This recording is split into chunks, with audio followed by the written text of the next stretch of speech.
Maya Payaldo kay Kayungan. Yaku, Pierre Ruiz at Idiing Pampanga. Malaos ko po!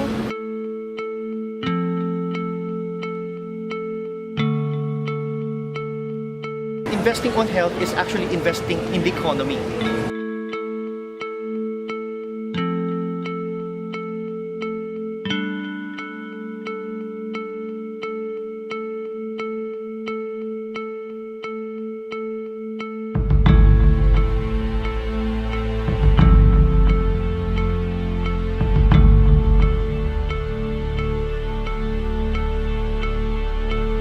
Malaria can progress to severe illness, often leading to death.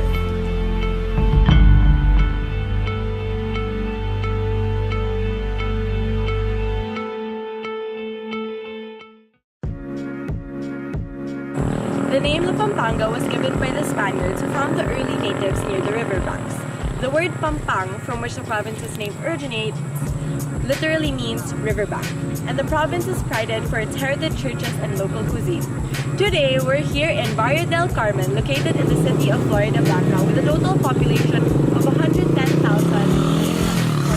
according to a 2010 census.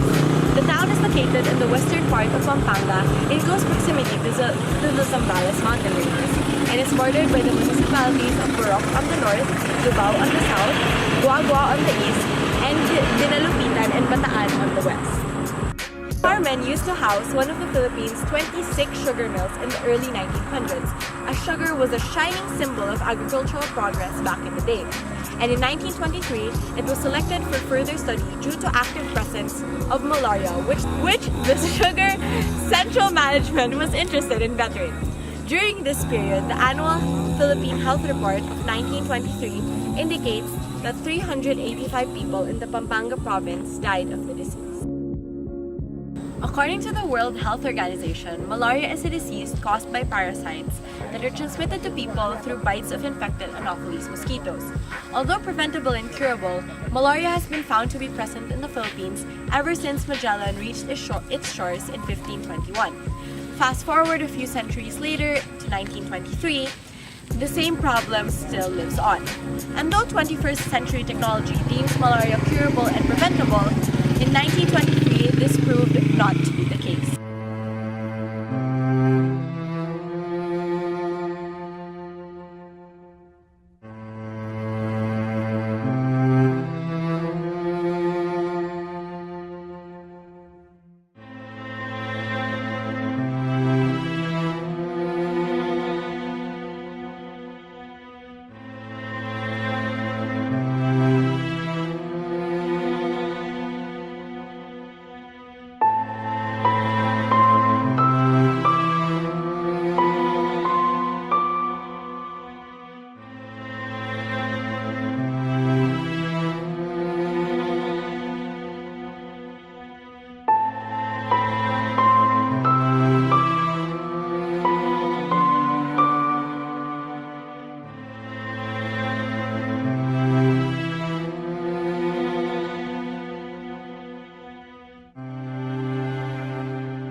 Back in 1880, the malaria parasite Plasmodia was first identified by Alphonse Laveran.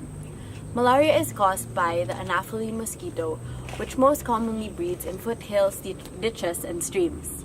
This makes people working or living near these areas more susceptible to the disease.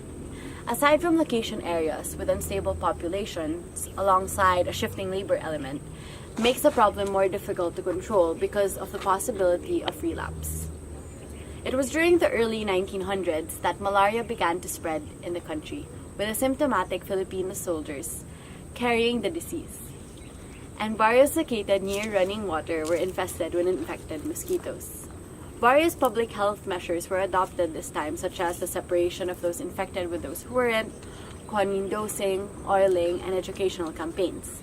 However, the disease still continued to spread. By the 1920s onwards, public health officials focused on the mosquito's pattern and behavior, as well as the heavy influence of agricultural development. In 1922, field studies in malaria in Laguna were conducted and found that agricultural activities, weather, and population instability were primary factors affecting the spread and contraction of the disease. But what exactly happens when a patient contracts malaria? From this, we're gonna hear from a So, specialist. after being bitten by a mosquito carrying malaria, a person will not notice symptoms for 1 week to 1 month. This is called the incubation period. So, sa una, the patient would experience flu-like symptoms. The classical but rarely observed malaria attacks last 6 to 10 hours. It consists of a cold stage, nanginginig or nalalamig, hot stage, nilalagnat, masakit ulo, nasusuka, seizures, and finally the sweating stage. So namamawis at bumabalik sa normal temperature pero napapagod. More commonly, the patient presents with a combination of the following symptoms: fever, chills, sweats, headaches, nausea, vomiting, body aches. If not treated immediately, malaria can progress to severe illness, often leading to death. So, common symptoms experienced by the patients include shaking chills that can range from moderate to severe, mataas na lagnat, profuse sweating, nausea, pananakit ng ulo, pagsusuka, diarrhea, muscle pain, convulsion, and bloody stools.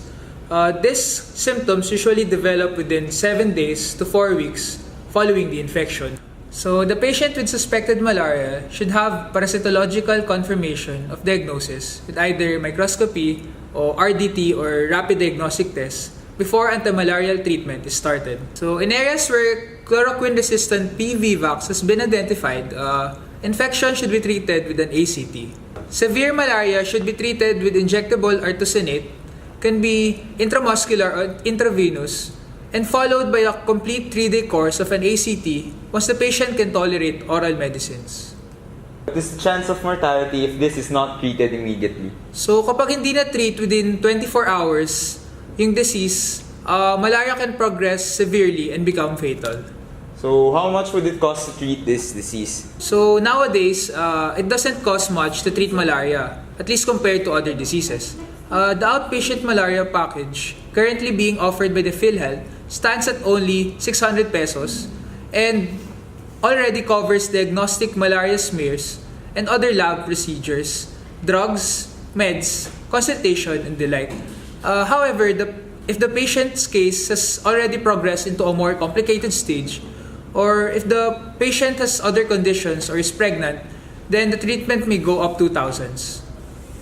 Lahat ng hospital and pati yung regional health units, they should already be capacitated with the means to treat malaria. So, exactly how severe was the problem of malaria in Pampanga during this time? For this, we will be looking at visualizations on incidence, prevalence, mortality, as well as how these statistics compared in Pampanga with its neighboring provinces in Central Luzon. One way to look at the incidence of malaria in Pampanga during this time is to look at the survey conducted among 4 barrios in its area. Looking at the survey, we see that Anoon was the most heavily affected by malaria, with almost 40% of its residents turning out positive for the disease. It's interesting to note that Anoon was primarily a laborer's bunkhouse. Investigators have first thought that malaria was brought in by seasonal workers who came into the barrios and brought the disease. However, further studies showed that permanent residents were actually shown to be more susceptible or actually brought the disease. An impediment they saw in residents reaching treatment was that majority of those who got sick actually just stayed in their homes instead of seeking treatment in hospitals. Kung po pwede naman ipahinga, why not? Kung hindi ako gagastos dyan, why not? Totaling all the numbers from the 4 barrios, we can see that the prevalence of malaria in the Del Carmen region of Pampanga was 28.77%. Greatest affected and most heavily impacted by malaria in terms of age group were children ages 5 and below. We can see that they account for 26.26% of all malaria deaths in Pampanga. Looking across all the age groups, we see that almost half of all the deaths were from children and teenagers ages 19 and below. In contrast to other provinces in Central Luzon, Pampanga looked to be one of the least affected in terms of mortality, with Isabela leading the pack, having 6.43 deaths per 1,000 population. How exactly did the government respond to the onset of malaria in the country? We know that during this time, the Philippines was being colonized by the Americans. So having a government run by a foreign body, not to mention all the numbers that you've seen, how exactly did they respond to this? To know more about the context and the actual measures adopted, we shall be talking to historian Nicolo Ludovice. General health conditions at the time, you have to look into two things in order to understand the context where the 1920s are coming from. In terms of our political scenario, in terms of our political background, we are under the Americans, and the Americans were trying to train the Filipinos to gear up for administrative work. Two, economic-wise, the health situation of the Philippines cannot be understood without understanding the economy of the Philippines then. Pampanga is actually known as the sugar capital of Luzon. It's the sugar bin of Luzon. Because of its lowland, because of its ideal location to plant rice and other goods, a lot of Ilocanos coming from the north started migrating to the central Luzon plain, thus disrupting the environment in that area. Together, all of these aspects, the mimicry coming from the Filipinos, from the Americans, at the same time, the boom of the cash crops, including timber and sugar, it actually shows the disruption of the environment, especially in the central Luzon plain. This disruption would now affect the health of the people, especially coming from central Luzon and of Pampanga. When we talk about malaria as a disease, we also have to talk about saan ba siya concentrated? Where is it usually concentrated? In many studies around Asia, malaria is actually a disease of the lowlands. It's endemic in the lowlands kasi stagnant nga yung tubig eh. The 19th century, the belief was malaria was brought about by the woods. Okay? The miasmatic. Kaya nga siyang malaria, meaning to say bad air. So yung singaw ng lupa, yung singaw ng marsh, okay, it's the cause daw of the disease. A lot of people don't know about it. And for them, they correlate going to the woods as a form of getting fever. So when they go back to their houses in the lowlands and they catch that fibre, tawagin, lagnat, trangkaso, they just describe it as, nakuha ko to sa bundok. It's just that. Pero they could not get the connection between going to the woods, mosquitoes, and malaria. And of course, the human being as the host, the army. So if one would summarize the health situation of the 20s, it is one that cannot be pinpoint kasi naghahalo na yung economic and the political activities of the Filipino. What were the government's efforts and priorities during this time? In the 1920s kasi, okay, sige, backtrack a little. In the 1900s, they did not see malaria as a concern. Although it was present, it was not the biggest concern because there were more grave, more threatening epidemics at the time. Two epidemics in particular. You have cholera, you have the plague. Plague meaning to say coming from the rats, the sewers, ganyan. The bubonic plague in Manila that was really rampant at the time. Another disease that was rampant was that involved cattle, that involved the cows and the carabaos, known as the rinderpest. Majority of the funding in the 1900s, in the early 1900s, were being brought to cholera, okay, and to rinderpest as well as plague. In terms of malaria, hindi siya masyadong pinagtutuunan. Until eventually that the numbers actually try to surge again. Nagpipik na naman ang malaria, and it was, it was just concentrated on only one area.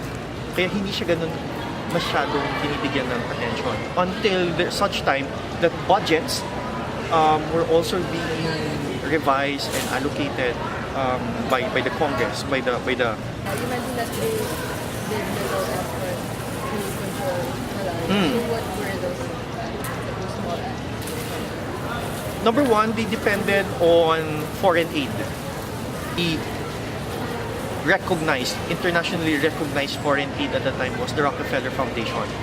Okay? The Rockefeller Foundation was very, very generous into helping, especially with the Philippines at the time. So the Rockefeller Foundation actually had two targets for the Philippines. They actually had this money that they gave for the Philippines to combat two diseases. One would be malaria, the other was hookworm. Two would be the medical missions, usually done by the government. They would go from province to province, distribute quinine is distributed and it is sold in pharmacies. However, these pharmacies are located where? In the urban centers. Urban centers are not the centers of malaria. Rather, your malaria is actually centered in provincial, rural areas where pharmacies are not located. So distribution pa lang of medicine, it's very problematic. How did the residents react to those programs? A lot of residents in Manila would not be willing to spend for quinine medicine. Why? Kasi for them, siguro two things that are being feared by these people. The concept of Western medicine. Kung po pwede naman ipahinga, why not? Kung hindi ako gagastos dyan, why not? Since it's a new product, it's a new brand, they are still hesitant, especially for the natives. A lot of them are actually hesitant in taking something that is not was a belief system. So it was very difficult to penetrate the people. It's very difficult. Number two would include cost. Mahal ang quinine. It's like 1 peso at the time. Okay? Do you know why the priority all of a sudden became the malaria in the 1920s? An unproductive laborer can cause a lot for the entire domestic economy. That is why, for the Americans, they had to prioritize and invest on the health of the people in order for them to be productive. Not so much as to, it's an innate nature for you to be healthy. Malaria was initially of little concern to the Bureau of Health because of its rarity and lack of severity, as compared to other diseases emerging at that time like cholera. Aside from this, funding of malaria treatment was quite expensive. Efforts to destroy the malaria breeding grounds as well as sanitize the areas were adopted. Unfortunately, these efforts lacked effectiveness and efficiency. Consequently, health authorities decided to focus on mosquito pattern and behavior as well as the effect of agricultural practices. And so ecological and technological approaches were taken to reduce the prevalence of the disease and has been adopted since. Since the 1920s, malaria's threat to the Philippines has significantly decreased, and in most recent years, malaria saw an 83% reduction in morbidity from 2005 to 2011, and a 92% reduction in mortality in the same period. Last 2010, the Department of Health under Secretary Ona launched a malaria control program with a goal to significantly reduce malaria burden so that it will no longer affect